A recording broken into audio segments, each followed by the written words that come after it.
Liga 1 mulai digelar hari ini. Lantas bagaimana dengan nasib KLB PSSI yang hingga kini belum jelas nasibnya?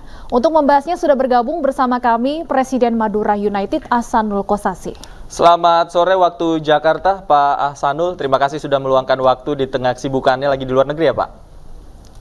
Iya, selamat sore Mas Sedang David. nonton Ya, lagi Piala di Dunia Qatar. kayaknya Nggak nih, Pak sibuk Ahsan. sih, cuma nunggu pertandingan saja.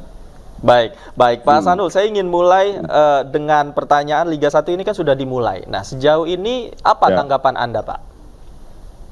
Ya, kita bersyukur ya, hampir semua klub menginginkan kompetisi ini segera dimulai. Dan apa yang dilakukan oleh PT Liga dengan terus melakukan pendekatan, penjelasan, baik kepada Kemenpora, kepada pemerintah, kepada Kapolri, juga kepada Kementerian PUPR, Kementerian Kesehatan, mereka datangi satu-satu, kemudian beraudiensi menjelaskan pentingnya bergulirnya sepak bola dan adanya perbaikan dalam hal protokol keamanan di setiap stadion. Itu yang diyakinkan oleh mereka. Baik. Jadi klub ini senang saja. Baik. Termasuk Madura juga menyambut baik. Baik, Pak Ahsan, namun sejauh ini Liga 1 digelar dengan tanpa penonton, kemudian sistem bubble hanya di 4 stadion saja. Akan berdampak terhadap para pemain dan pertandingan yang berlangsung? Ya, udah pasti. Buat klub dalam hal ini tentang penerimaannya juga pasti berkurang. Negosiasi dengan sponsor harus kita segera lakukan. Dan sistem bubble ini memang tidak ideal. Artinya nggak fair juga buat klub yang sisa pertandingannya kena bubble, artinya harus home tapi dia harus lakukan di bubble dengan sistem bubble. Tapi nanti di putaran kedua di mana kembali normal, maka klub-klub yang mestinya home akhirnya melakukan away dengan pertandingan yang normal. Ini makanya Madura waktu itu mengusulkan, termasuk saya mengusulkan agar sistem bubble ini lakukan sampai selesai saja. Supaya adil sampai begitu ya? Selesai dengan kompetisi. Ya, biar adil. Oke, Pak, ini kan jalannya Liga 1 juga sebelumnya atas rekomendasi dari TGIPF Kanjuruhan begitu sudah dijalankan. Kemudian kalau dari catatan Anda pribadi, adakah evaluasi-evaluasi lain, Pak, yang saat ini memang perlu dilaksanakan atas berjalannya Liga? Mereka kan lebih menitik beratkan kepada kondisi stadion. Ya.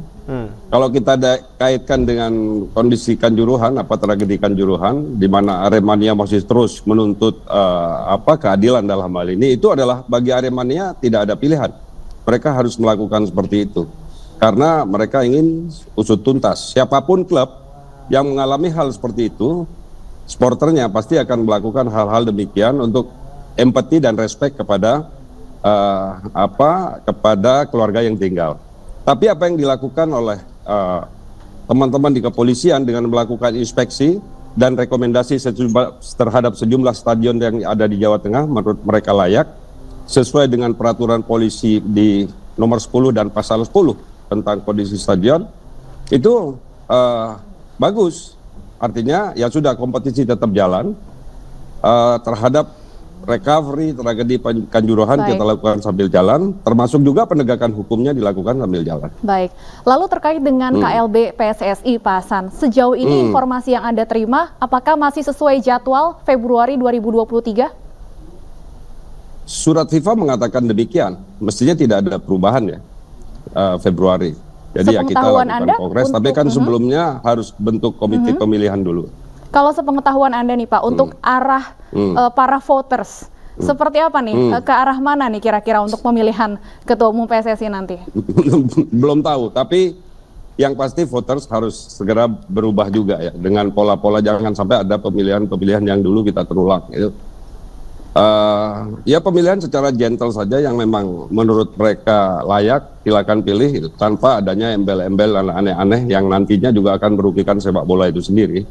Oke, kalau dari seperti itu. Baik, kalau dari kacamata Anda sendiri, Pak, setelah mungkin nanti KLB terlaksana, apa sih yang masih menjadi PR PSSI saat ini, Pak?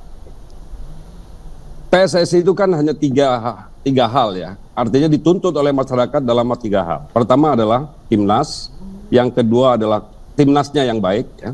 Yang kedua adalah kompetisi berjalan dengan baik dan profesional sehingga melahirkan pemain-pemain baik. Yang ketiga adalah pembinaan. Nah, 3 hal ini sebenarnya bagi PSSI kan mudah, fokus sama 3 hal ini. Kalau PT Liga atau kompetisi ini diserahkan kepada PT Liga, ya sudah, PSSI ngurus saja 2 hal, pembinaan dan timnas. Kalaupun timnas nanti ditempatkan kepada satu badan tim nasional misalnya, PSSI itu hanya ngurus tentang pembinaan dan regulasi. Dia tidak boleh intervensi kemana-mana lagi gitu. Itu udah ada urusannya masing-masing. Dan PSSI hanya regulator, jangan sampai jadi operator. Ini yang selama ini akan membuat kondisi-kondisi tak akan terselesaikan sampai dengan sekarang. Baik, kalau Madura United sendiri, Pak Hasan, apakah sudah atau akan berkomunikasi dengan supporter terkait dengan posisi dalam KLB nanti? Dengan supporter ya?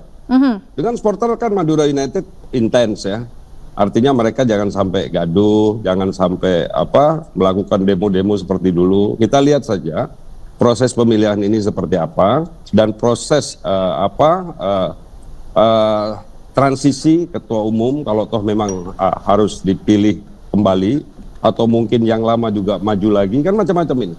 Dan ini harus kita komunikasikan dengan baik agar menjadi satu kongres yang betul-betul menyejukkan, ya, transparan, dan peralihannya itu mudah-mudahan kali inilah, karena dengan nyawa 135 ya yang sudah menjadi korban terhadap kondisi seperti ini jangan terulang. Artinya kongres ke depan ini harus betul-betul jangan mengulang kejadian kongres-kongres sebelumnya di mana transisi terhadap suksesi seorang ketua umum itu tidak pernah berjalan mulus di PSSI. Selalu hal seperti itu terjadi. Baik, tentunya harapan kita semua sama ya. Bagus lah. Iya, tentunya harapan kita semua sama untuk kemajuan sepak bola Indonesia yang lebih baik. Terima kasih Pak Hasan sudah meluangkan waktu bersama kami. Kami tunggu Pak oleh-olehnya dari Qatar. Terima kasih Pak Hasan, sehat selalu.